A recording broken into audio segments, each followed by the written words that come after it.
And I had a teammate, David Greenwood. He says, you know, you twist your ankle, young fella. Come over and sit with me. You know, this is you need to. I said, no, man. I'm trying to make a name for myself. There's no way I can sit. You know, I need to get out there and show what I'm capable of. I want to play. I want to win. I want to make an impact. What is peak? Are we talking one season? Because there is no single season Michael Jordan ever had better than LeBron James's 2013 season. Cocaine is a hell of a drug. Michael double teamed on the drive, in for the left, gets chased into the corner, comes right back. Down! And three. Pippen for Jordan. Anderson. There's a bit of a height advantage, but Jordan with the quickness. Shame on you. It fooled me. We can't get fooled again. You know, it's all about winning championships and winning. Yeah, I'm 10, 12 years in. I got 4 MVPs and 4 championships. Like, but do I still want to do this shit? You know what I'm saying? Because you know how hard it is. Some people say, I want to go play baseball. Right? Yeah. And then I want to come back. Or some people say, I'm going to go 22 straight. Coward. Kevin Durant just said something that crossed the line nobody expected. He was sitting on LeBron's podcast laughing, thinking he was being clever. Durant was talking about commitment, about staying in the league for the long haul. Then he dropped it. Some people say, I want to go play baseball. Yeah, and then I want to come back. Or some people say, I'm going to go 22 straight. The room went quiet for a second. Then LeBron started laughing. They both knew exactly what Durant meant. He was comparing Michael Jordan, who retired to play baseball, to LeBron, who's played over 20 consecutive seasons. They were saying Jordan quit, that sticking around is more impressive than being unstoppable. But here's what they conveniently left out. Michael Jordan didn't retire in 1993 because he was bored. He walked away because his father was murdered. James Jordan was shot and killed that summer. And Michael, at the absolute peak of his powers, after winning 3 straight championships, stepped away from basketball. Not because he quit, because he was grieving. You know, there's no turn it on here, turn it off here. It's just 110% at all times. So, you know, if I burn out, I burn out. Pierce had it poked away, stolen by Jordan. Lojas down on the floor. It's loose to Humphries. 4 to shoot. Humphries 3. You like the idea. Jordan coming up with the steal. Oh, look at that. The 40-year-old dives to the hardwood. To have a long career, that's the goal, to be in the league for 20 years. I tell you, that's the goal. Hello? You play to win the game. You don't play to just play it. So when Kevin Durant casually throws out, some people play baseball, with that smirk, he's being disrespectful. And LeBron's sitting there laughing. He co-signed the whole thing. But let me tell you what's really funny about this. These are the two guys lecturing everyone about commitment. Kevin Durant, the same guy who joined the 73-win Warriors after they beat him. The same guy who quit on Brooklyn, then demanded out of Phoenix after barely 3 years. That's the guy calling Jordan a quitter? And LeBron, when Cleveland got hard the first time, he took his talents to South Beach. When Miami started declining, he ran back to Cleveland. When that got uncomfortable, he bolted to Los Angeles. Every single time adversity showed up, LeBron found the exit. Jordan's entire career was about one thing: winning at any cost. Not playing forever, not accumulating stats, not load managing his way to year 22. Jordan said it himself. If I burn out, I burn out. That means my career's short and I'll go play golf somewhere. And he wasn't worried about longevity. He was worried about legacy built on greatness. And you know what proves Jordan's mindset? His rookie season, 1984. Michael Jordan played all 82 games. That year, 40 players in the entire NBA played a full season. It was normal.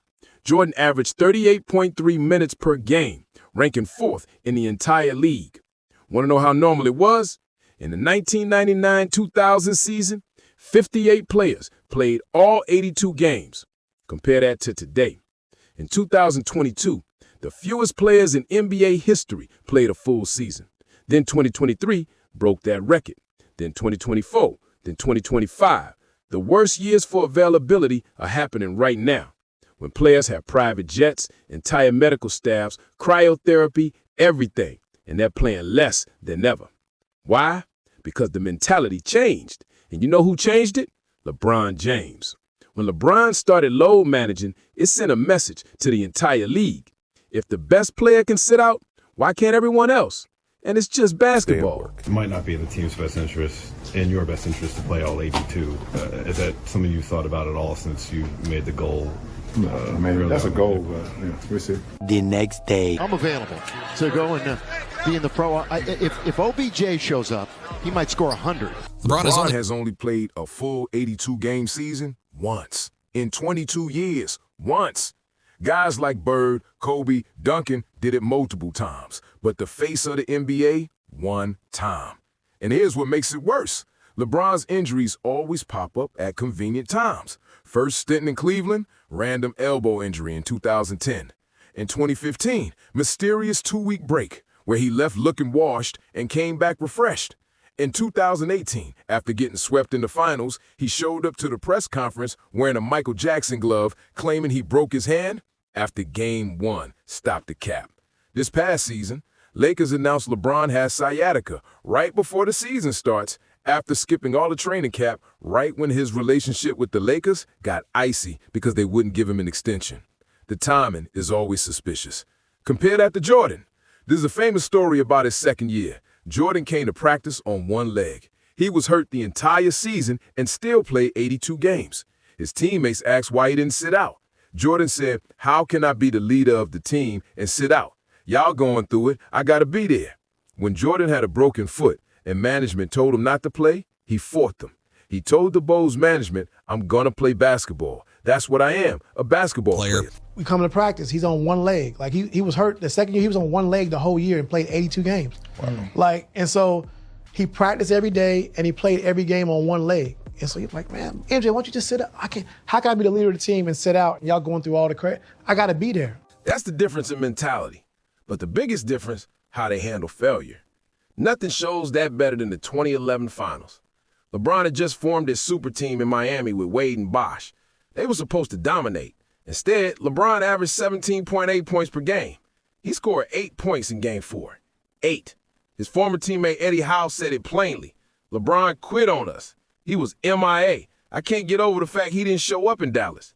And after they lost, LeBron tweeted, "The greater man upstairs know when is my time. Right now isn't the time." He blamed God. Then he told the media that fans would wake up and have the same life they had before, the same personal problems.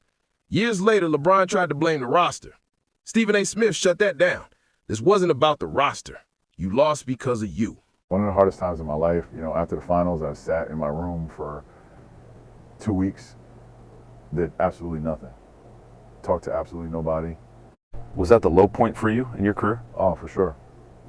2011. The lowest. Yeah. Yep. The lowest. Michael Jordan never did that. Jordan said it himself. "I didn't really care if I broke them. If they did get broken, they're not going to be helpful to us when we need them the most." Jordan didn't break teammates to be mean. He broke them to see who could handle the pressure when championships were on the line. Steve Kerr knows this better than anyone. During training camp before the 1995-96 season, Jordan and Kirk got into it during the scrimmage. Jordan was being physical. Kirk pushed back. Bad decision. Jordan punched him right in the face. Phil Jackson threw Jordan out of practice. But Kerr said years later, it was the best thing that ever happened to him because he earned Jordan's respect. So one day at practice, Phil put Steve Kerr guarding me.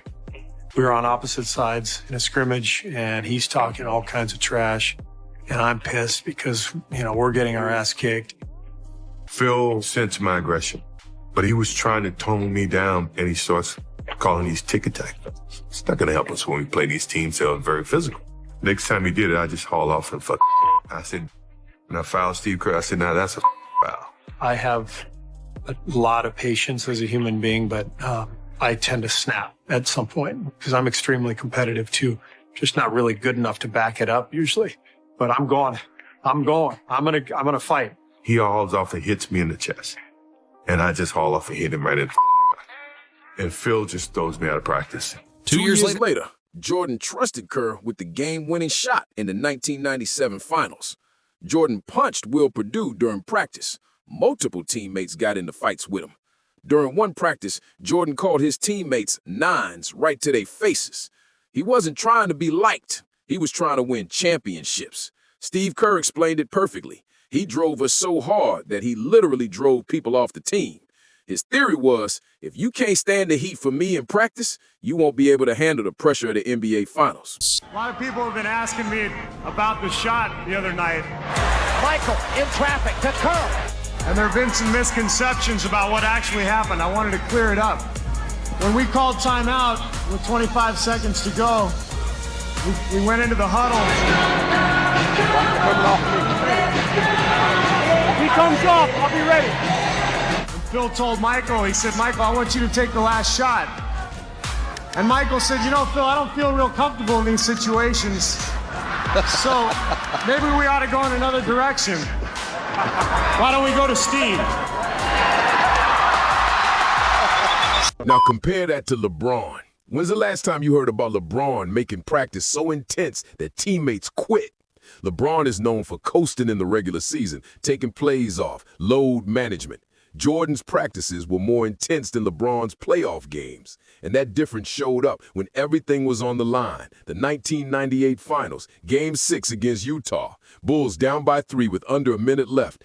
Jordan makes a quick layup, steals the ball from Karl Malone, then hits the game winner with 5.2 seconds left. 3 plays in the final minute that sealed the championship.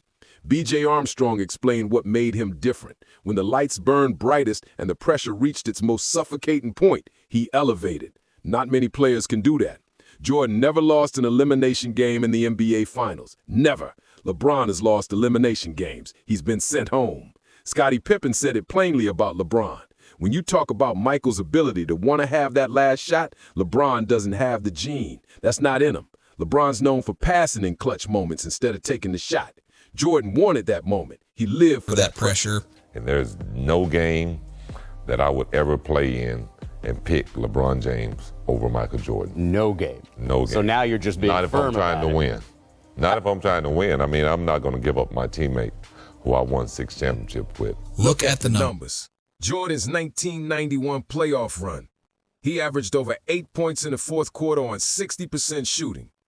Only 2 players in NBA history have ever done that. Jordan and Giannis. And Giannis is 7 feet tall. Jordan was 6'6" playing in the 1990s when defense was actually loud. And let's talk about that 1991 peak. Jordan averaged 31.5 points per game on 60% true shooting. LeBron's best years never cracked 59%. Jordan's jump shooting from mid-range, 46.6%. LeBron, 35 to 37%. Free throws in the clutch, Jordan 84.5%. LeBron in 2016, below 70%. Even paint scoring where LeBron should dominate because he's bigger. Jordan was better. Want one more example? The 1993 Finals against Phoenix. The Suns had Charles Barkley, the MVP. When I got traded to Phoenix, I had no more, I don't have any help. I got Dan Marley, Kevin Johnson. I said, we're going to the finals. So once I got to the finals, I was like, I got Michael Jordan, mano a mano. What is what I wanted. I'm telling myself, well, I'm the best player. Best record in the league, home court advantage. The series was so close, the Bulls and Suns both scored 640 total points, 0-point margin. The closest final series in NBA history. And Jordan in games 2 through 5, he averaged 45.5 points on 51% shooting. We lose game 1. We lose game 1. Before game 2, I'm talking to my daughter. She said, Dad, you said y'all were going to win the championship. I said, we're going to win the championship. And I get back home that night and she's crying. She says, Dad, I don't know if y'all going to win.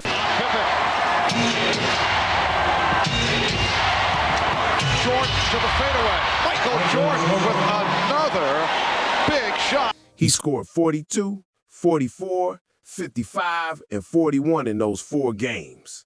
It was Charles Barkley after game 2, where they both scored 42, said something that still hits.